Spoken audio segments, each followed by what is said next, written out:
respect ဆိုတဲ့ကိစ္စလေးပြောချင်လို့ပါလူတွေကတယောက်နဲ့တယောက်နဲ့ဆက်သွယ်ရတဲ့အခါစကားပြောဆက်ဆံရတဲ့အခါကျရင်တုံးနဲ့တူပြန်လည်လေးစားကြဖို့လိုတာပေါ့နော်ချမ်းသာတာဆင်းရဲတာကိုချင်းစာရိတာကောင်းတာမကောင်းတာပညာတတ်တာမတတ်တာအားလုံးထည့်ကိုအရေးကြီးတာတော့ကိုနဲ့ဆက်ဆံရတဲ့သူတစ်ဖက်သားကိုကလေးစားဆက်ဆံနိုင်ဖို့ပေါ့ကျွန်တော်ဒီနေ့မှာကျွန်တော်ကြုံခဲ့ရတဲ့တစ်ဖက်သားပေါ်မှာကျွန်တော် respect မရှိဘဲနဲ့ဆက်ဆံခဲ့ရတဲ့အကြောင်းအရာလေးတစ်ခုရယ်နောက်ကျွန်တော်ပေါ်မှာ respect မရှိဘဲနဲ့ဆက်ဆံသွားခံရတဲ့အကြောင်းအရာလေးတစ်ခုရယ်ခုနောက်ဆုံးကျွန်တော်လူတွေကို respect လေးနဲ့ဘယ်လိုဆက်ဆံပါလဲဆိုတဲ့အကြောင်းအရာနမူနာလေးတစ်ခုရယ်ပြပြချင်ပါတယ်ပထမဆုံးပြပြချင်တာကဒီကျွန်တော်သူများပေါ် respect မရှိဘဲနဲ့ပြောလိုက်မိတဲ့အတွက်ကြောင့်နောင်လာရတဲ့အကြောင်းလေးပေါ့လေကျွန်တော်ကအဲ့တုန်းကကျွန်တော်ခွေးဘလူးလေးတွေဝယ်စီးတယ်တော်တော်ကြာပြီအဲ့ခေတ်တုန်းကတော့ကားကောင်းမယ်ဝယ်လိုက်တယ်သူ့ပေမဲ့သူကဘာပဲပြောကိုရီစင်မာသာကားကောင်းဖြစ်နေပေမဲ့သူကဂျပန်ကြဆိုတော့ကားကတော့သူများနိုင်ငံအဟောင်းပေါ့လေတော့ဟောင်းဆိုတော့ကားရေယိုးနေတာပေါ့ရေယိုးနေတော့ဒါရေတိုင်းရေတွေကနေပြီးတော့ရော့နေတယ်ဒါပေမဲ့ကားမောင်းရင်လည်းအောက်မှာရေစိကြာနေဘာကြောင့်မှမသိဘူးဒါပေမဲ့ဒါဒီကောင်းတာတော့မဟုတ်ဘူးရေခန်းသွားရင်ဒါအင်ဂျင်ထိမယ်ဆိုတော့ကျွန်တော်ဝါရှို့တော့ပြတဲ့အခါကျတော့ဝါရှို့ကလူကပြနေကြလူကသူကကြည့်ပြီးတော့ရီပိုက်တွေကိုလည်းစစ်ကြည့်လိုက်တဲ့အခါကျတော့ရီပိုက်တစ်ခုကဆူးနေရပါတော့ခုနကကျွန်တော်ပြောသလိုပဲကိုရီစမှာတော့ကောင်းပေါ့ဒါပေမဲ့ဘလူးပဲကောင်းသူများနိုင်ငံမှာ10နှစ်လောက်ပြန်စီးထားတဲ့ကားဆိုရင်10နှစ်တော့ကျော်ပေါ့သူများနိုင်ငံမှာ10နှစ်ကျော်လောက်စီးထားတဲ့ကားဆိုတော့ဒီပိုက်တွေကပလတ်စတစ်ပိုက်တွေရောဘာပိုက်တွေကနည်းနည်းဆူးရရှိတာပေါ့နိဒီရောက်လာတဲ့အခါကျွန်တော်တို့စီးရတာနဲ့နည်းနည်း3နှစ်လောက်ဒီနိုင်ငံမှာစီးလိုက်ပြီဆိုတော့ခါကျတော့ဆွေးတော့ပိုက်ကပြတ်သွားတော့ပေါ့ပြတ်သွားတော့အဲ့ပိုက်ကစားထိုးလို့မရဘူးအတော်ရှားတယ်ပေါ့လိုက်ဝယ်ရပေါ့ရှားတော့သူကတော့ပြောပေါ့နော်ဒါတွေပိုက်ပြက်လို့ဒီပိုက်ဆွေးပြက်နေလို့ခင်ဗျရေယိုးနေတယ်ပေါ့ဒီပိုက်ကဟိုဘက်ကိုပြန်သွားရမယ်ပေါ့ဒါဆိုရင်တစ်ခုခုနဲ့စားထိုးပြီးထည့်အောင်ဆိုတော့သူအဲ့ပိုက်ကအစမပြေဘူးအဲ့လိုတော်တဲ့ဟာမရှိဘူးအဲ့တော့သူကဘာလုပ်လိုက်လဲဆိုတော့အဲ့ဒီပိုက်ထွက်နေတဲ့အဖောက်ကိုစကူတစ်ခုတော်တဲ့စကူတစ်ခုယူပြီးတော့တကြောက်လိုက်နေအဲ့စကူနဲ့ပိတ်ပြန်တယ်ပိတ်လိုက်တာတကယ်တော့ဗျာအဲ့နေရာရေထွက်ရမယ်ရေပိုက်ပေါ့ဒါပေမဲ့အဲ့ဒါကိုကြောက်လက်နဲ့ယူပြီးပိတ်လိုက်တာပိတ်တော့စကူနဲ့ဆိုကြောက်လက်နဲ့ကျက်လိုက်တဲ့ခါကျတော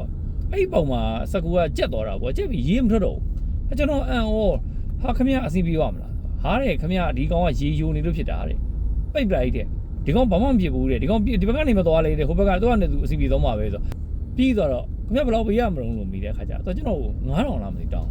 ဒါမနေဘူးနော်ဟိုခုခေတ်မဟုတ်ဘူးဒါလွန်ခဲ့တဲ့ဟိုလောက်ကဖြစ်မယ်10နှစ်လောက်ကဖြစ်မယ်လွန်ခဲ့တဲ့10နှစ်လောက်ကဆိုတော့ငွေ4000ဆိုတာငွေ9000လောက်ဆိုတာမနေဘူးပေါ့နော်ငွေ5000ကမနေတော့ကျွန်တော်လည်းရှင်းမပြောရတော့ဗျာဟိုကိုရှိမှလုပ်တယ်9မိနစ်မကြာတဲ့ကိစ္စတစ်ခုစကူတစ်ခုယူပြီးတော့ကြောက်လက်နဲ့အဲ့နေအောင်ပိတ်လိုက်တာပြင်လိုက်တာတော့မဟုတ်ဘူးနော်ကိုလိုချင်နဲ့ပြင်လိုက်တဲ့ပုံစံတော့မဟုတ်ဘူးပေါ့နော်ဒါပေမဲ့ तू ကတော့ပြင်တော့ပြင်ပေးတယ်ပေါ့နော် तू အဲ့ဒါကြောက်လက်နဲ့ပိတ်တဲ့ကိစ္စကိုအဲ့လောက်ပတ်စံပေးမှာကျွန်တော်နှမျောသွားတယ်ရုပ်တရက်ဆိုတော့နှမျောသွားတာဟာခမရအရားလို့ဘာမှလည်းမဟုတ်ဘူးကြောက်လက်လေးပိတ်ုံနဲ့နေခမရ2000လောက်ထားပါဆိုပြောလိုက်တာတကယ်တော့ဟိုသူများရဲ့ပညာကြီးကိုဟိုကျွန်တော်တို့တန်ဖိုးမဖြတ်တင်ဘူးပေါ့နော်ဘာပြောဟိုဒါသူဒီလိုမျိုးတွေသိဖို့အတွက်ကိုလည်းဒါသူ့မှာနှစ်ဒီအများကြီးရင်းခဲ့ရတာပေါ့သူ့မိမဲ့ကျွန်တော်ကလည်းနှမျိုးဆိုကျွန်တော်ခုနကလိုပြောလိုက်မိတယ်ဈေးဆက်လိုက်မိတယ်ပေါ့အဲ့တော့ဘာပြောလို့ချင်းပဲကျွန်တော်လက်ကြည့်ရတယ်ခင်ဗျားတွေအဲ့ဆိုလည်းဒီမှမပေးနေတော့ဆိုပြီးတော့သူကဒီတိုင်းဝင်သွားတာဝက်ရှိုးတယ်ကျွန်တော်အဲ့လိုကြလဲကျွန်တော်မဟုတ်ဘူးကျွန်တော်ဒီသူများပစ္စည်းကိုအလကားမယူတတ်တဲ့သူဆိုတော့ဟာကိုအဲ့လိုမလုပ်ပါနဲ့ရောခင်ဗျာ URD 9000ယူပါဆိုပြီးကျွန်တော်အဲ့မှာသူ့ရဲ့ပြင်ကားကိုလိုက်ပြီးသူမယူတော့ဘူးဗျာနော်ရတယ်နဲ့မပြီးနေတော့လေကိစ္စမရှိဘူးလေထားလိုက်တော့ဆိုပြီးတော့သူစိတ်တူသွားလာတော့မသိဘူးတကယ်တူလဲတူစင်းတယ်ပေါ့လေဟို respect မရှိတာပေါ့ကျွန်တော်တို့တစ်ဖက်သားကိုဟိုသူ့ရဲ့ပညာကိုမလေးစားတာရယ်နောက်တစ်ခုကသူ့ကိုပြောလိုက်စကားပြောဆိုလိုက်တဲ့ပုံစံမှာကျွန်တော်မလေးစားဘူးဖြစ်သွားတာပေါ့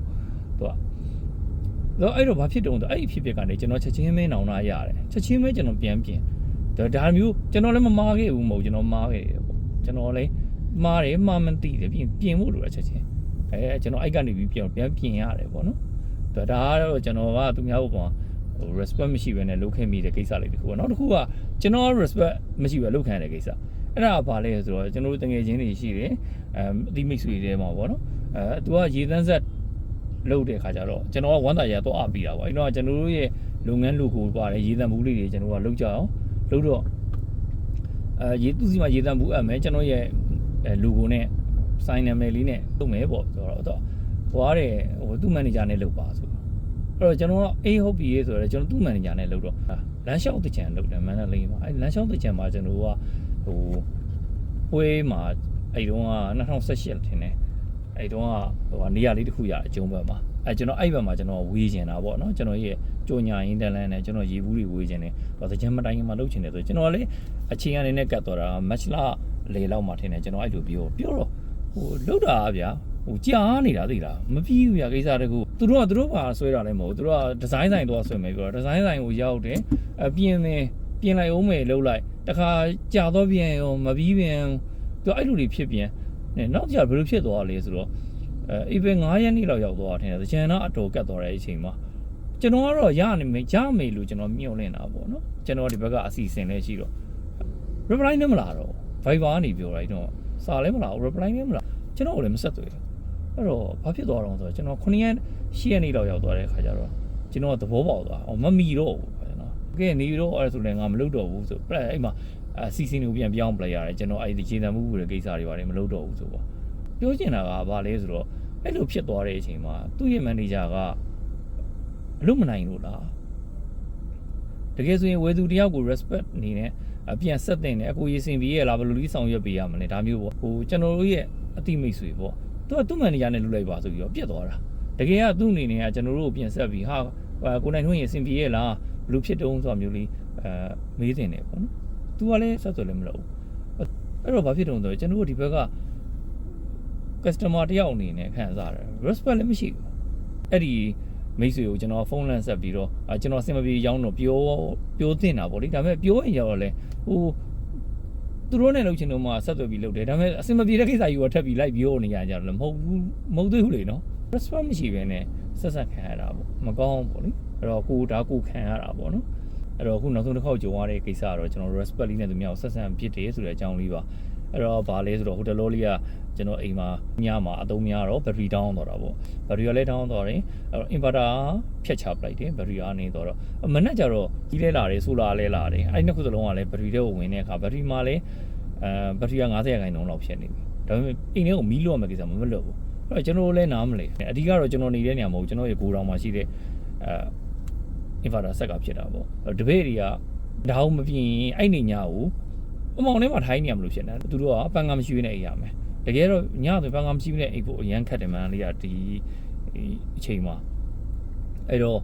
ဟိုကျွန်တော်တို့ကအရေးကြီးတယ်ပေါ့နော်အားချင်းဖြစ်သွားတော့အဲ့ line ပေါ်မှာတက်ပြီးတစ်ချက်မေးကြည့်တဲ့ခါကျတော့အမှဟိုမိတ်ဆွေတယောက်ကညွန်ပေးတယ်ပေါ့နော်ဒီလူနဲ့လုပ်ကြည့်လိုက်ပါကျွန်တော်သူ့ကိုလန့်ဆက်တယ်အခုကြီးကျွန်တော်ဒီလိုတော့ဖြစ်နေတယ်လာပြင်ပြီးနိုင်မလားတော့ဒီအတိုင်းပဲဒီရဲ့ပိုင်းကဆူလာသမားတွေအလုပ်များတဲ့ချိန်ဆိုတော့ဟာကျွန်တော်မရဘူးတဲ့ခင်ဗျာနောက်ထပ်9ရက်လောက်ထိကျွန်တော်တို့မအားဘူးလေလာလည်းမကြည့်နိုင်ဘူးလေဘယ်လိုဖြစ်တာတော့ပြောပြပါတဲ့ကျွန်တော်ဒီလိုဖြစ်တယ်လို့ကျွန်တော်ရှင်းပြခါကြတော့အဲ့ဆိုရင်လည်းခင်ဗျာအောက်ကခလုတ်လေးတစ်ခုပြတ်နေရပဲဖြစ်မှာတဲ့ဆိုတော့အဲ့ခလုတ်လေးပြင်ကြည့်လိုက်ပါတယ်တခါအိမ်တိမ်မှာတော့အဲ့ခလုတ်လေးပြတ်လို့ပြင်တော့ကောင်းသွားတယ်ဆိုတော့ဟုတ်လားပေါ့အဲ့တော့အဲ့ခလုတ်ကိုဘယ်လိုပြင်မှန်းကျွန်တော်မသိဘူးအဲ့တော့သူကမဟုတ်ဘူးခင်ဗျာမီးခလုတ်ပြင်တတ်တဲ့တယောက်ဆိုရင်ကိုရပါတယ်တဲ့ဖြုတ်ပြီးတော့လေးလိုက်ရုံပဲအဲ့ခလုတ်ရဲ့တန်ဖိုး100ပဲရှိတယ်အဲ့ငွေတီဟာအကုန်ခံပြီးလိန်ကောင်းတော့မှာတဲ့ခင်ဗျာအဲ့ဒါလုပ်ကြည့်လိုက်ပါဆိုတော့ဟုတ်ပြီဆိုကျွန်တော်ဆန်းလိုက်တော့ဗျာဆန်းလိုက်တော့တကယ်ကောင်းပါကျွန်တော်လည်းအလုပ်ကများနေတော့သူ့ချိန်ချင်းပြန်မဆက်ဖြစ်ဘူးပေါ့ည9လောက်ကျတော့ဖုန်းဆက်လာ9နာရီလောက်ကျတော့အဆင်ပြေလားအကိုတဲ့ဆိုတော့ကျွန်တော်လည်းသူ့ကိုဆက်မလို့ဆိုတော့ဟာ sorry ပါအဆင်ပြေသွားတယ်ကိုကျေးဇူးတင်နေကျွန်တော်ဖုန်းဆက်ဖို့အချိန်မရသေးလို့အခုဟိုကပညာကြီးလေးလွှဲကျွန်တော် KB နံပါတ်လေးပြီးပါဆိုတော့သူဘာပြင်ပြောတော့ဆိုဟာရတယ်မလို့ပါဘူးတဲ့ကျွန်တော်လည်းလာပြင်ရတာမဟုတ်ဘူးတဲ့ဒါဟိုတယောက်နဲ့ဒီလိုမျှဝေကြတာပါအဲ့တော့အကိုပြန်ပြီးဆက်ရတဲ့အကြောင်းရင်းကအကိုအဲ့ကိစ္စနဲ့ပတ်သက်ပြီးအဆင်ပြေသွားသလားပြေသွားတယ်ဆိုရင်သူတို့လည်းပညာရတယ်မှတ်ထားရအောင်ပေါ့နောက်ဒီလိုကိစ္စမျိုးကြုံခဲ့ရင်ဒီခလုတ်ပြက်လို့ပဲဆိုတာသူ့အနေနဲ့ confirm ဖြစ်သွားတာပေါ့ဒါကြောင့်မေးတာပါကျွန်တော်ဟုတ်ကဲ့ပါကျေးဇူးတင်ပါတယ်အဆင်လည်းပြေပါတယ်ပေါ့အဓိက respect လေးထားဖို့လိုတာပေါ့သူကိုကြီးတောင်းလိုက်ရတာဆိုရင်သူဘာပြောသူ့ရဲ့အချိန်ကလူအားဒီပညာကိုရင်းနှီးလာတဲ့အတွေ့အကြုံအဲ့ဒါတွေအတွက်ကျွန်တော်တို့ကလေးစားမှုလေးနဲ့ respect လေးထားဖို့လိုတာဆက်ဆံဖို့လိုတာပေါ့ကျွန်တော်အဲ့အကြောင်းလေးပြောပြချင်တာပါဒီနေ့ကျွန်တော်မင်္ဂလာပါကျွန်တော်ငွေလာမင်းရပါကိုနိုင်ထွန်းပါ မိတ်ဆွေတို့လည်းကြုံခဲ့ရတဲ့အဖြစ်အပျက်လေးတွေအတွေ့အကြုံလေးတွေရှိတယ်ဆိုရင်အောက်မှာမျှဝေပေးသွားပါဦး